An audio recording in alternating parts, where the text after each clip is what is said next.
I am calling the Board of Zoning Adjustment meeting for January 2026 to order. And let me start by saying Happy New Year to everybody. I hope you had a great holiday and you're looking forward to a awesome 2026 with the Board of Zoning Adjustment. We will go to the roll call. Will Faulkner, Here. Mary Boyd, Emmy Sorrells, Here. Letitia Smith, Here. Marty Heffron, Here. Elizabeth Strain, Here. Dan Barry Jr. And before we move to the approval of minutes, I would like to call Elizabeth Strain up from her supernumerary position today. And if we can get that in the records for the roll call, that would be great. Will Faulkner, Yes. Emmy Sorrells, Yes. Letitia Smith, Yes? Marty Heffron. Here. Yes. All right, we have the meeting minutes from November 5th, 2025. If we can get someone to approve the minutes. Motion to approve minutes. Second. Will Faulkner, Yes. Emmy Sorrells, Yes. Letitia Smith, Yes? Marty Heffron, Yes. Elizabeth Strain. Here, yes. All right. So this time I will move to my chairman's opening remarks. Any persons agreed by any decision of the board may within 15 days after such decision appeal to the circuit court having jurisdiction according to section 908.02 of the zoning ordinance of the city of Auburn, Alabama. The board consists of 5 regular members and 2 supernumeraries. The supernumeraries participate in all discussions but only vote when necessary to assure 4 voting members and have a board consisting of 5 members when possible. All decisions are made with a roll call vote, and a concurring vote of 4 members is required to approve an application for a variance. All regular members and supernumeraries in attendance can participate in discussion. Only regular members can vote unless called upon by the chair to vote. But as I just said, we had 1 supernumerary here today who has now been moved up, so we should be good to go. Thank you. All right. Our new business for today, BZ 2025-0116. Yeah, I guess just before we get started, Oh, wanted to interject. So 2 things. We're gonna need to at the end of this have an election to Oh, yes. elect officers, and then also we're gonna have a special hearing on top of this, just kind of related to another case. So we'll get to that at that, and we'll have that after the one on the agenda. That was not in the packet, correct? It was not. Okay. So election of officers and then a special hearing? Yep, special hearing on an interpretation. Okay. All right. So with that being said, then we will go to our first order of business for today. Thank you.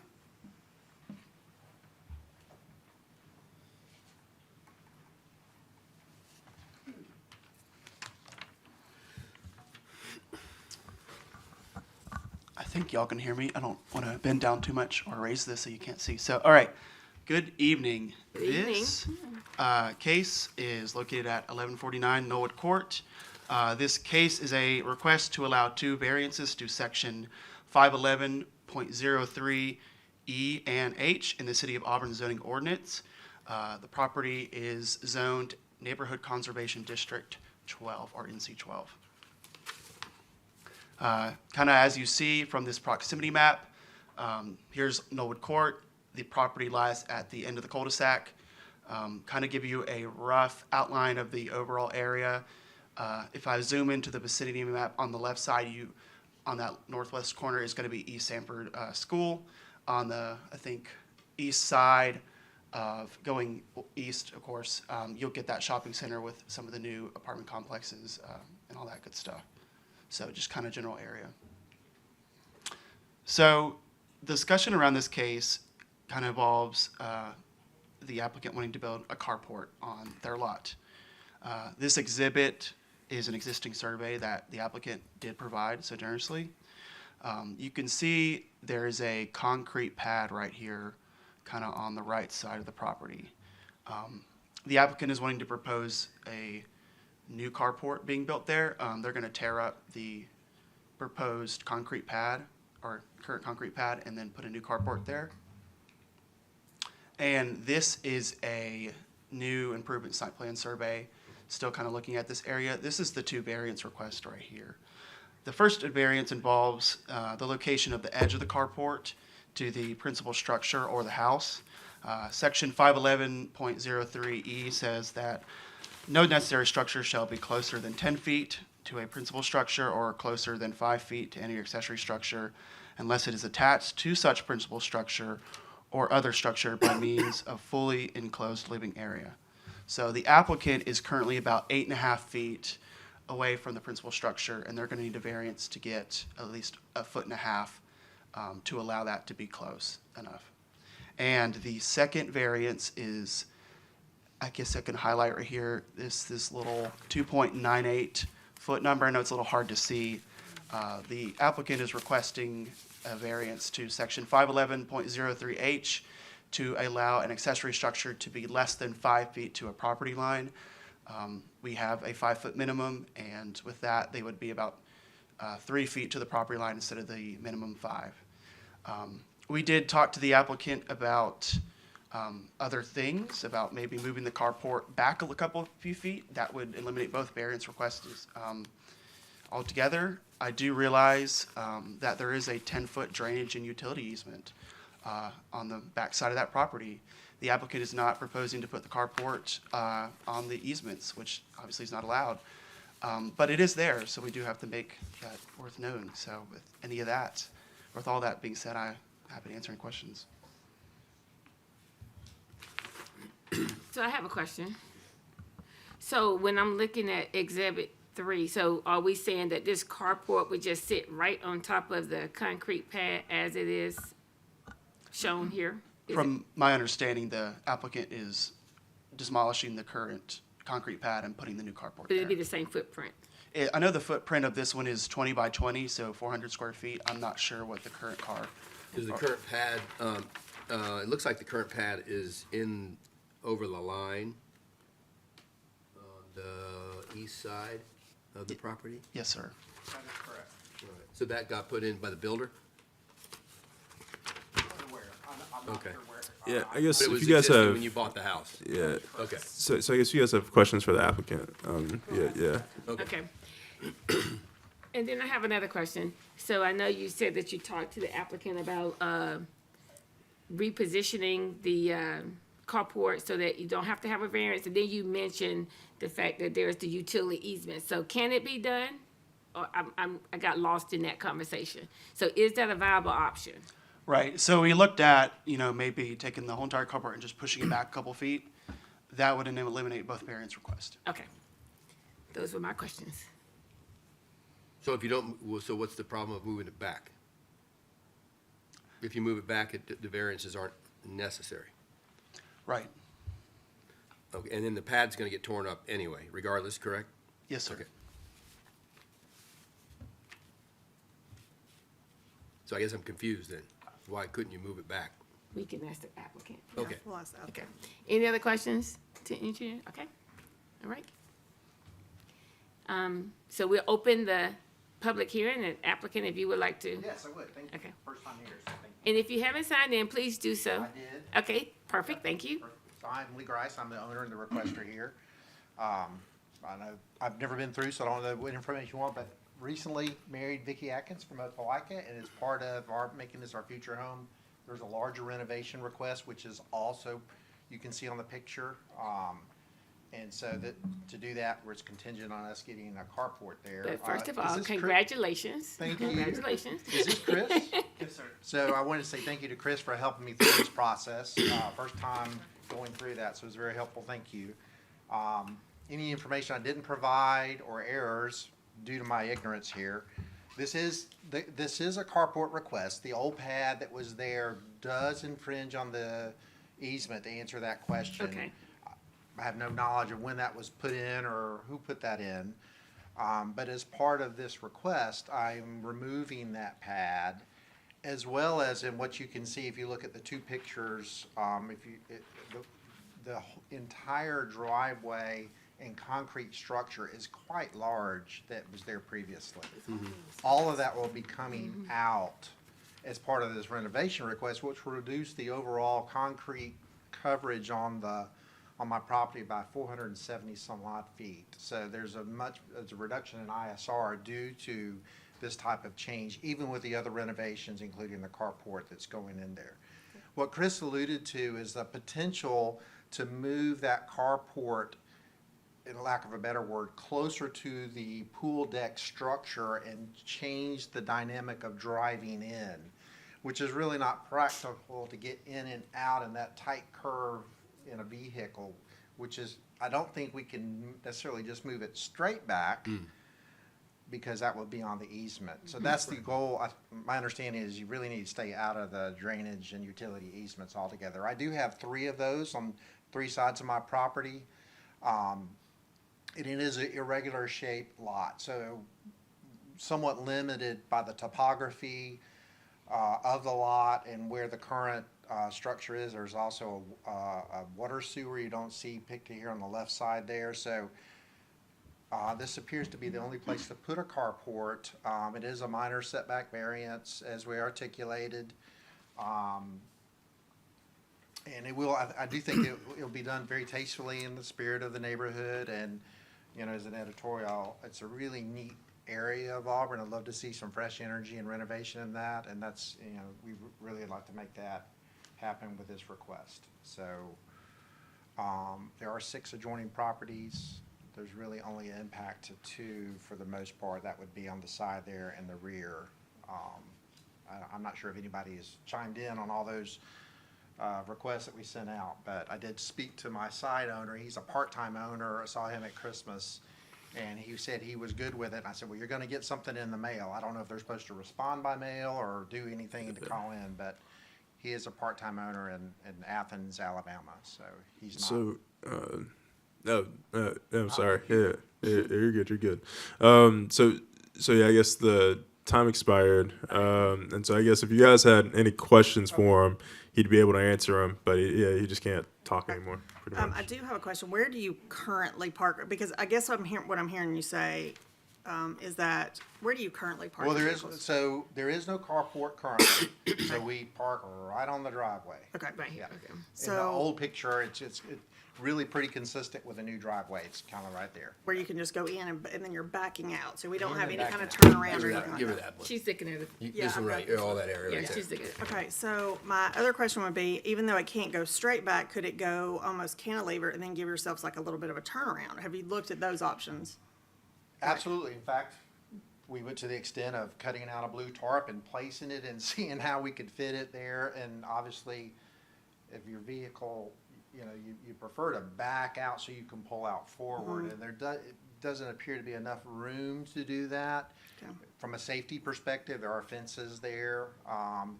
And certainly with that easement, we don't want the turnaround pad, for lack of a better word, to be encroach on that easement Right, as right. well.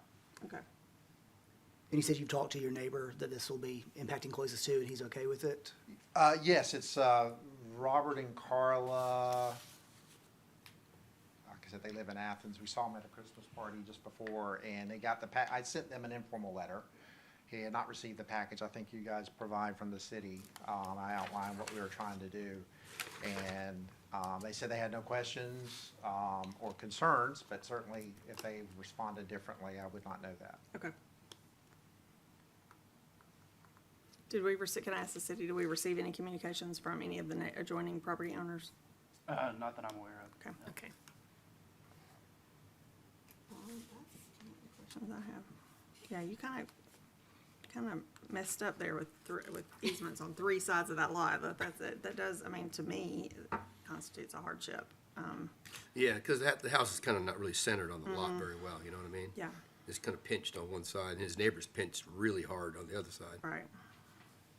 And then sometimes you can get away with I think if you attach the garage, the carport to the house We did. with a Mr. Grass, can you breezeway. come back to the- I think you can attach it with it. Can you attach it with the breezeway and get by the 10-foot? Because the 10-foot thing, I think, is to allow fire trucks or something through the structure to the backyard. I ran into the same kind of thing. So we did talk about attaching it with one of the planning committee. I actually called down, and I can't, is Mark, is his name Hoying? Somebody from the planning committee. We talked, he said, maybe if you attached it, you remove yourself from having the side setback. But what you don't see in this picture, but if you go to if you see the other exhibit, the current one, you see the building setback limits. And there's a 35-foot setback limit on the rear of the property. And given the irregular shape, we would be we would encroach on the building setback, so there would be a variance for that as well. Gotcha. Okay. So you're right back in the You're same gonna boat. be here regardless. Yeah, so normally like the more forgiving of all of them is just to have a detached structure, because detached structures only have to be 5 feet from the property line. The only thing just kind of about the 10 feet. So sometimes those are thrown in just kind of for a fire safety thing, like kind of like you referenced, Marty. But for that said, I think the more forgiving side is always going to be a detached structure, kind Right. of going into 5. And 5 is kind of a number that, once again, that's kind of derived from fire code. Normally, if things are encroached inside that 5, or things are accidentally built inside the 5, normally inside 6, there's extra fire mitigation that's required, like an upgraded firewall on that side of the house or whatever the structure is, in accordance to that. Yes, so just so I'm clear, so there is no other way that you could put this carport in without having a variance? I haven't figured it out, so. Right? And talking to the mic. You keep wanting to sit down. well, You're running from I us. want to be sensitive. I know there's other things on the agenda. Regarding the setback from the building structure itself, it's right at 5 feet. Now, I will point out, the area that's closest to 5 feet is it is a porch. It is not a enclosed part of the structure. We do intend to use fire retardant material in the new detached garage. The distance from the actual structure, if you don't include the porch area, is like 9 feet, I believe. It's Can you tell us again actually where you're in the talking- picture Where are there. you talking about? The top left corner where it would be closest to the house. There you go.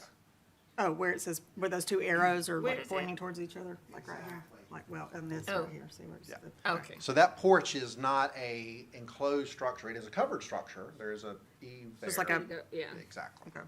And that distance is to the eave itself, as best we could do. And I work with Auburn Civil Engineers through this process.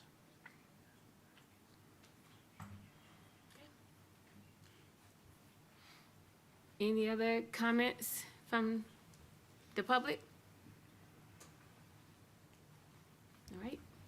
Seeing none, I will close the public hearing and open it up to the board for more discussion. Okay, so I know we have hardships, I mean, that are imposed because of the easement, and that's on 3 sides. So I feel like even if we pivoted, you know, I don't even know if that gives them a way to get into the house. 'Cause it appears that you have room on the, I guess, the north side of the house, whatever, on the upper side, but I don't know. But that doesn't You're access the still house. dealing though. with the easement issue over there too. You're probably gonna have the same sort of situation. There is a significant topography change on that side of the Gotcha, property as okay. well. I didn't have the Yes. topo map in Yes. front of me either, okay. So, I mean, I don't think the hardships are self-created in this instance because you have easements that you can't really do anything with on 3 sides. Otherwise, I think it's a non-issue if he didn't have that 10-foot buffer right there that he was having to work with. Right.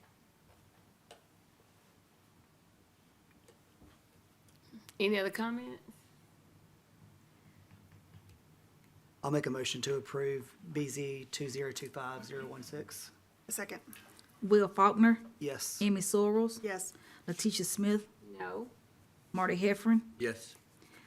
Elizabeth Strain. Yes. Approved. Thank you. Good luck on your project. Yes. Congratulations. Thanks, Chris. Yeah, I guess. We gotta do the appeal first? No, let's do the elections. Okay. I'm gonna make a motion that everything stay exactly the same way it is. Or should we vote in the people who aren't here, Dan and Yes, Mary? we should can do elect them this for year. things. Yeah, and so I guess there were, Yeah. so that we had someone who recently got added to the BZA, and so then we need to have training for them coming up. Supernumerary Malcolm Daly. Yep. Wait, who's moving off then? Dan, Charles Berry, he did not not Wow. reapply.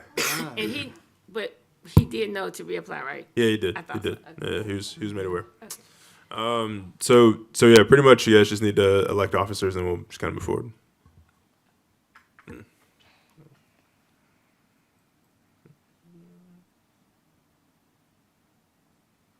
Yeah. We had a motion on the floor. To keep it already, yeah. Are you willing to serve again? I'm willing if you would have me. Okay, I'll make a motion to nominate Letitia to remain as chair. Second. I guess. So there are two things. There are two things. So I guess normally, Tell us if- Stephen, you sent an email earlier today saying that first meeting of the year we need to have it, but I guess their terms don't expire until January 20th. But my understanding was all the regular members are going to stay on the board, correct? Correct. So then, because you elect officers for the year. Oh, all right. So yeah, so this election will be for 2026, and then we'll do it again in January 2027. All right. So- Okay. Okay. Okay. And since all the regular members are going to remain on the board through 2026, they're free to So the elect. new member is a supernumerary? Right, Yeah. and they cannot And serve Liz as is a officer, they supernumerary? cannot not serve as officers because they are supernumeraries. Gotcha. Okay. So does the motion still stand? I thought you Yeah. were about to say we can't do that. No, I okay. did Yeah. too. No, I no, thought he no, was no. saying. Yeah, I was just checking with Stephen. All right. So We didn't get a second. Did we get a second? I second. Yeah. Okay. Marty- Oh, all right. Will Faulkner, Yes. Amy Soros, Yes. Letitia Smith, Yes. Marty Heffron. Yes. I'll make a motion for Amy Soros to be vice chair. Second. Will Faulkner, Yes. Amy Soros, Yes. Letitia Smith, Yes. Marty Heffron. No, Yes. no. You want me to vote no? I know, but no. You would not hurt my feelings. I said yes. Yeah. All right. Okay. Then thank y'all for voting. All right. So the final thing, we just have an appeal. So this is an appeal of an interpretation. Just kind of like last time. Really discreet. Just kind of on kind of the item. We did receive a formal application. This is not a STR case. This is a procedure. This is a appeal to an interpretation on a staff decision on a procedural level.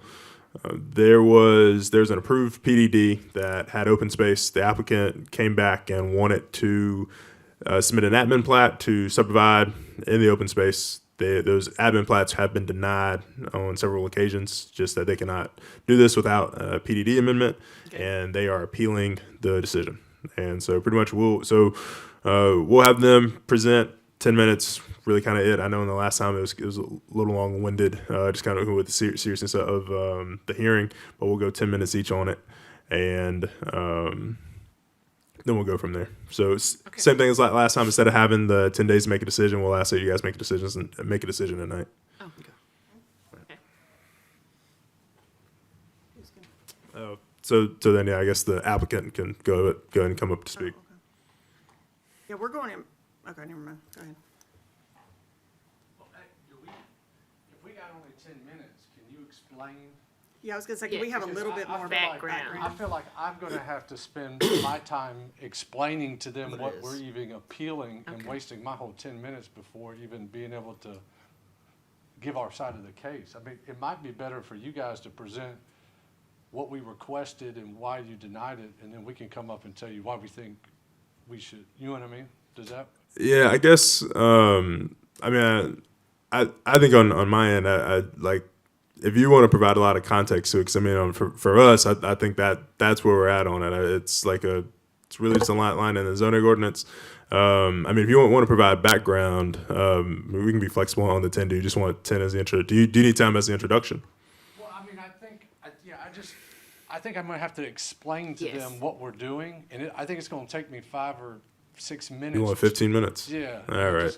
That's right, because we do need the explanation. I explained to you what the issue is, and then I haven't been able to. Point taken.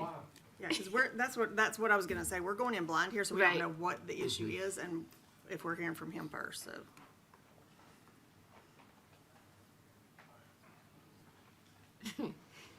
Did you sign in? Yeah. Can you pull up the? If you don't mind, pull up that zoning map first. Yeah. All right, so, here's the zoning map. This is Millers Point Road off of Morse Mill Road. It, wraps around part of the golf course, out at Morse Mill. The particular, this is the zoning map, that shows, the area that's crosshatched is the PDD. The area in yellow is zoned DDH. if you go to the proposed lot map, yes. Middle one, yes, yeah. Click on that one, okay. All right, up there at the top, you'll see, this is where we're proposing to add 5 lots, okay? The 2 lots to the north are on the area of the PDD. These 3 lots that are along Miller's Point in the yellow are on the zoning map as DDH. So we're proposing to add those 3 lots along Miller's Point and then the 2 up there. That is what we submitted the admin plat on, okay? What the city is saying is that we are violating or reducing open space, okay? So as the PDD, if you pull up the PDD, if you go to the, yes, yeah, that one. So the top one, that top thing is the master plan that was submitted as the PDD.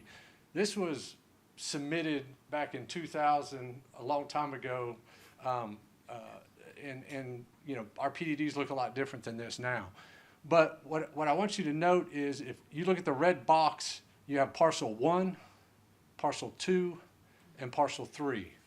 Those are the 3 areas within this PDD, okay? Parcel 1 is townhomes. That's Brookstone Townhomes. It was built as townhomes, and there's open space associated with that. Parcel 3 was built, and that's basically conventional subdivisions. It's just single-family conventional subdivisions. Parcel 2 was shown as apartments. It was built as single-family residential, but it was built as considered in our ordinance as multifamily because it's private streets. So single-family homes is just under condo ownership of the lots, okay? On the right of that, where I have open space for parcel 1, parcel 2, and parcel 3. Parcel 1 says open space required 30%. That is because it's performance residential, townhomes are performance residential, and there is a open space requirement with that. Parcel 3 or parcel 2 is what was shown as apartments that we built as Millwood, and it has 30% open space because it is a performance residential use. Parcel 3, in this particular instance, if you look next to it, it says single-family conventional, there's no open space requirement. It says on the PDD, no open space requirement, okay? If you flip to the next page, all right, so this is the plat. This is the first plat that was done out there when they built the single-family homes. There was no open space on this plat. No dedicated open space on this plat, okay? If you go to the second plat, the next one was the Brookstone Townhomes. You can see on that plat, the townhomes are in the middle and the open space surrounds those units, okay? The third one that was done is the next plat is this is Millwood. This was done as the single family, that it's condo ownership, and you can see the areas circled in red, those are the open space areas, okay? So you can see on those plats for those 2 phases, open space was dedicated on the plat, okay? And that's how we dedicate open space. But if you go back to the original one, there was no open space dedicated as part of that first phase. It was conventional subdivision. The master plan said no open space required, okay? So what we're saying is we're trying to add lots. If you go back to the original, go back to that zoning map or the proposed lot map. Yeah. This is the plat. Scroll up to the first page of that. The 3 lots that are down here off of Miller's Point Road are not even in the PDD. They're on the golf course. The golf course is not part of this PDD. So those 3 lots, I don't understand why we can't get those approved. We're not reducing open space. There is no open space there. Open space was never dedicated. It was never shown on the plat. That's the only way we dedicate open space. The 2 lots up at the top that are within the PDD, those areas are part of unplatted area within that first plat with no open space. So what the city's saying is, if you go back to the master plan, they're saying that, go to the top, they're saying all that blue is open space. But we only dedicated the open space when we did the 2 up at the front. We didn't dedicate any open space in the back because it wasn't required. And so that is essentially our point. If open space was required for our section that they're saying that we're taking it away from, then why didn't we have to plat it on the front end? You know, we have to plat open space as we do these developments. We can't build everything and then plat all the open space at the end. You got to plat it as you go. There's requirements to plat it as you go. And so that is the crux of our conversation and requirement. If you look at all the blue up there, okay, if you looked up all that blue and all that open space, that's probably more than 50% open space, if it is. And only 30% was required in these 2 phases, and none was required in the 3rd phase. There's way more open space than what was needed, than what was shown, if that's what they're saying the open space is. But the open space was never dedicated on this back end. And I think that is the crux of our argument on why we think the plat should be approved and that we are not reducing open space. Be happy to answer, you got anything else? Be happy to answer any questions if you have them. I've provided you a lot of exhibits and information, but you guys are coming into this blind, and I was trying to give you as much information as I could for you to see. I do have a question. So is that actual open space behind Slade Court? I have 2 comments too. Is that Which one? actually behind Slade Court and behind Miller's Point? Like, is that open space or is that part of the golf course? What is blue right now behind the larger single-family lots? Is that on the golf course or is that actually dedicated Moores Mill HOA owned Well, parcel common 3 space? is, there's actually some houses that are platted. There's actually houses shown where parcel 3 is. There is, if you go back to the Yeah, so that's what, I zoning believe there's map. houses there. Yeah, there's houses there. Right. You know what I So mean? They were built at some point, so that can't be counted as part of the open space. Well, 'cause that's there what are I'm homes saying there. is, Okay. if you look at the end of the cul-de-sac, there's lots shown where they're saying open space that was previously approved all throughout there. You know what I mean? And so that's why we're saying the open space was never dedicated. It wasn't required because that type didn't require it then. So hopefully I answered your question. There is. Well, yeah, because what you were using is I was pointing out it's inaccurate because there are homes located Yeah, in some of they're- that space. Okay. correct. Also, I do need to go on record that I am the president of the Moores Mill Homeowners Association. I don't think that's a conflict of interest, but I do want it to be on public record. So I do live in this neighborhood and the president of the home HOA. Right now, You have issues with that, Stephen? I'm just now hearing this for the first time, so Yeah. if you can give me a moment to review our policies, Okay. and I will. Okay. Yeah, Okay. I mean, in full disclosure, because my name is on HOA documents, so. So while he's looking, I just have a question about processing this conversation. So normally we hear from engineering planning and then we hear from an applicant. But because this is interpretation, I want to know, I don't know if I can bounce back and forth, because I now want to understand what is the interpretation. What do you, what Oh, do yeah, we yeah, see? yeah, yeah, yeah. How do we have that conversation? Yeah, so yeah, I guess if Brett's done presenting, and then I can give just kind of Okay. our So I have a question about, can you go back to the open space area zone, is it zone 1 or parcel 1, parcel 3? And what you're saying is that it was they'd never identified any open space requirement for that type of a neighborhood because the houses themselves already have open space around them? Is that how it typically works? Well, typically we provide open space. There's in the way in Auburn here, we have conventional subdivision and then we have performance. Right. Conventional subdivision, there's no open space requirement. And you have larger setbacks. And that's what the parcel 3 is. And that's what parcel Right. 3 is. When we go performance and we say performance subdivision, you can build a single-family home in performance, but you can also build townhomes and apartments and twin homes and all the different housing types, but you have to give up open space, depending, and it varies on the amount percentage. In this particular case, it was 30% in the areas for performance, and that's why 2 and 3 was, they dedicated via plat their open space when it was required. You for mean those 1 and 2? develop- Yes, for 1 and 2. 1 and 2, yeah. right. Yeah, okay. It developed 3, 1, 2 in regards to like order of timing, 3 developed, then 1 developed, and then 2 developed, and then, and that's how the plats went. So there really is no open space requirement for parcel 3? The PDD, under parcel 3, it says it's not required. Okay.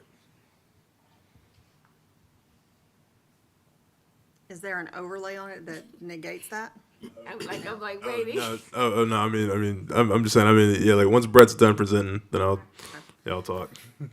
Also, I mean, I'm very familiar with Millwood Cottages, and I'm shocked that there's 30% open space there. If you look in that, it is all houses, like, so I don't know how that, I don't know if there actually is 30% Yeah, that was that required. blue that's shown right there is probably 80% shown Oh, on there. absolutely. But when What they actually platted it, exists? yeah, on that plat, it's platted, it's shown on that, one of those exhibits that Okay. has their 30% in there. Okay, because all we have is what's on the screen. We don't have anything in front of us to look at, so. Okay, And Madam Chairman, I've reviewed the bylaw policy on conflict of interests. So the conflict of interest policy is that if a member, either personally or through an organization through which the member belongs, has any kinship by blood or affinity to the applicant, is any kind of trustee or administrator relationship, has any type of agent or broker relationship, has any type of consultant or retainer relationship, employer-employee relationship, or mortgagee relationship, just if there's any type of potential benefit to the member that could arise through this matter, would probably warrant recusal. Okay. I will not personally benefit from any of this. I'd be happy to answer any questions as they come up. Are you ready? Or whoever? Yeah. And can we put it back on the proposed lots map for this, when we're having this discussion? Okay.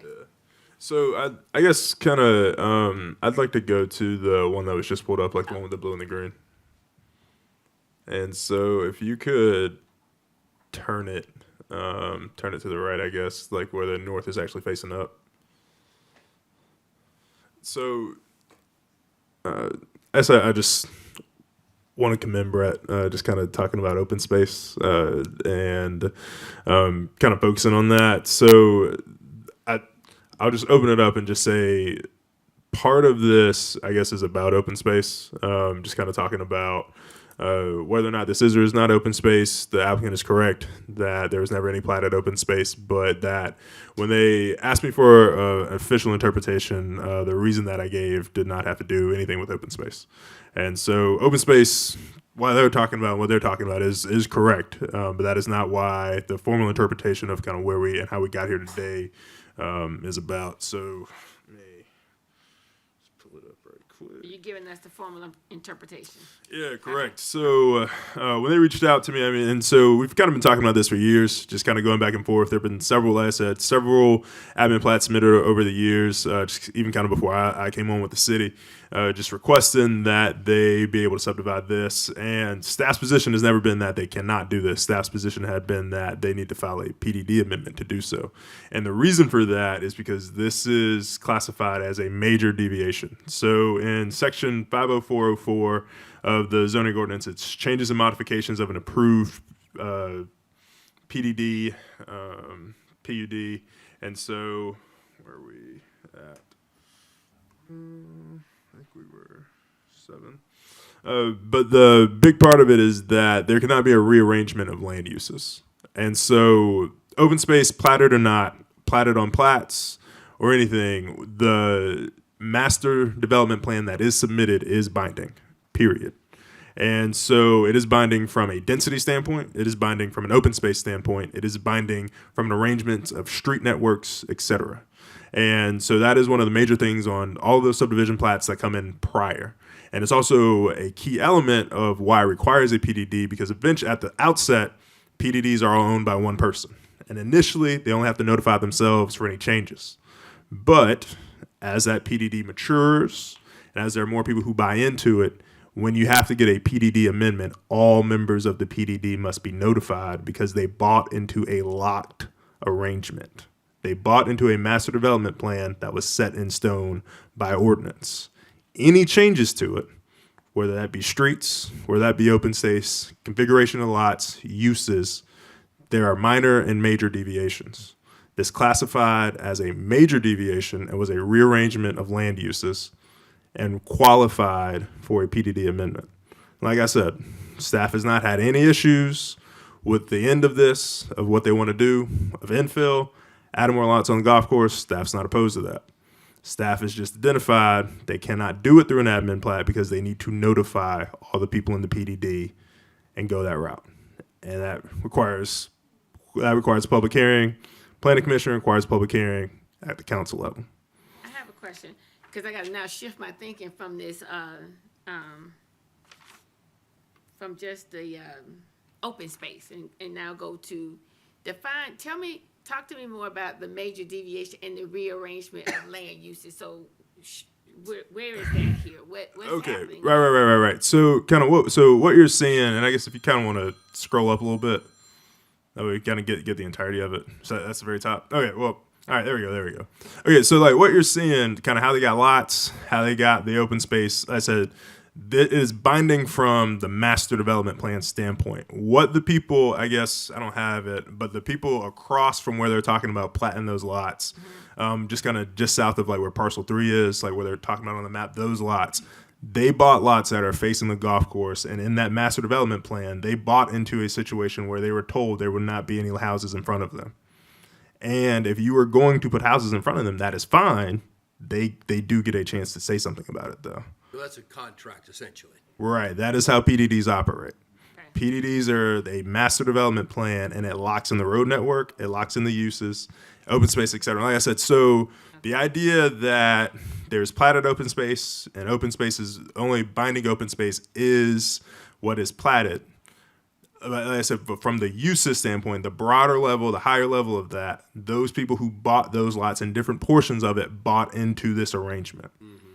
And you're talking about parcel 1, 2, and 3, or just primarily parcel? And I guess kind of PDDs and I guess PUDs, all of them, they're binding on different levels. So the plats are kind of like this is kind of the concept, and I think this is also one of the earlier PDDs. And I guess like we have some of the older ones that have hundreds of lots in them. Moores Mill have a ton of them, just kind of in and around. And so a lot of the older ones were really just, here's some of the colors, here's the lots, here are the numbers, here where they can go. Master streets, kind of loose. But then kind of as they matured, and you're kind of still developing on them, we'll have to get updates on them. And so with this, the older ones, like I said, they kind of look like this versus the ones that we have today. Very detailed, very in-depth. Like I said, this is one of the ones that's over 20 years old. Kind of deal, and so that Really colored it I with the know that. highlight. right, and like I said, there are other ones. There are other ones that are exactly like this, like the same thing, same kind of detail. Like I said, it's just that the owners who bought into this lot arrangement and configuration, essentially. So that brings up a good point, because having obviously intimate knowledge with this neighborhood, because I live here and a friend and family lives on Slade Court, because there were additional houses built, how did that happen? Like where parcel 3 is in a red block, if I'm not mistaken, there's at least 1, 2, possibly 3 houses around that corner. Yeah, and so that's the thing. Like I can't speak to that. Like that's not what the interpretation was under. This interpretation had to do specifically with the lots that they had. And like I said, and Weren't so platted, so they didn't change the PDD then, or we don't know the history of yeah, that. And I I'm would not also be able to pretty answer sure that. that the terminus of Miller's Point, I feel like there's a lot right there. I could be wrong, but I feel like there's 3 lots around that cul-de-sac. And so that is different in reality than what we're looking at right now. Like, do we have a current plat map, site map? So I'd like to know what the genesis of was being able to add, How they added the extra how they lots. added those 3 houses. Yeah. So if you just go down, I guess you'll need to. Yeah, so if you look at the terminus of Slade Court, there's 3 houses around that cul-de-sac. Not 2. And then there's only what is a golf path, what you see, that little green spot at the top of Miller's Point, between 793 and 5, 6 something, that's a golf path, that's a cart path. So there's houses that go pretty much all Madam along the Chairman, I'm corner. sorry to interrupt. I just wanted to remind the board that in an appeal such as this, the standard that you are to be applying here is to strictly interpret the zoning ordinance as written based on the facts before you and the decision made by the director. So you need to be just looking at what the zoning ordinance says and what the interpretation at issue was. Gotcha. Okay. Because that wouldn't have set a precedent, what was done to make those lots available? I'm not going to speak to that. I'm just saying that Okay. the zoning ordinance requires you to look at what the zoning ordinance says against what the decision under appeal is.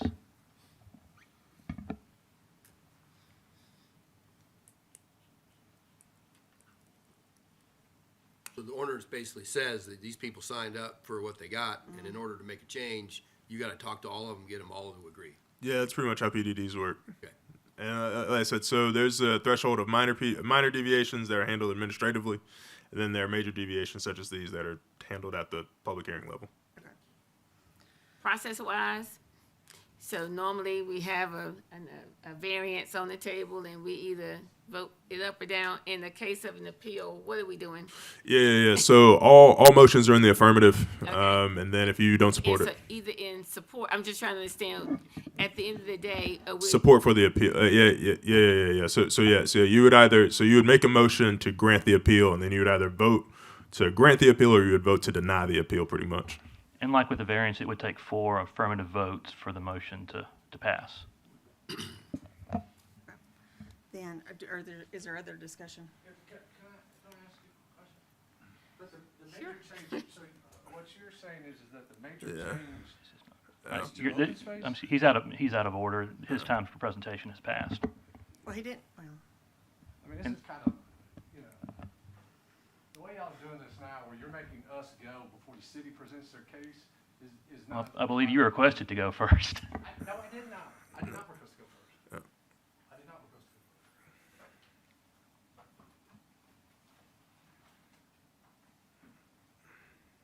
first. Okay, any other comments? discussion? Any other discussion? Okay, seeing none, then we will close the public hearing and then we will move to board discussion. Thoughts, discussion? I just feel a little uninformed about this, but Is this not considered the facts before the board, this current plat? Where there's more houses on it? I'm just wondering. Yeah, like what do you mean? Because he was saying we're just deciding strictly like the zoning ordinance as interpreted. But he said we can only look at the facts before us. But what's been presented to us, there are more houses on the plat. Does that make sense? Yeah. Yeah, what I was saying was you But the have. facts is gonna be, I'm sorry, go ahead. Sorry, I said you have the interpretation justice has made, and then you have the zoning ordinance provision Right. that he was interpreting.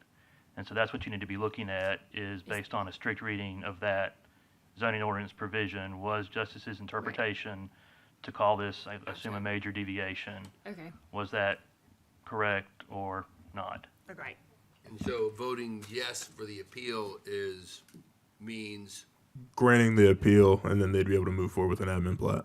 okay. okay. Are we ready for a motion? you have a motion you would like to make? Yeah, I mean, I think if we're strictly voting on the interpretation of the zoning as in relation to the current and existing PDD, I would make a motion to grant the appeal as presented. Second. Will Faulkner, No. Emmy Sorrells, No, Letitia Smith, No, Marty Heffron, Nope. Elizabeth Strain. No.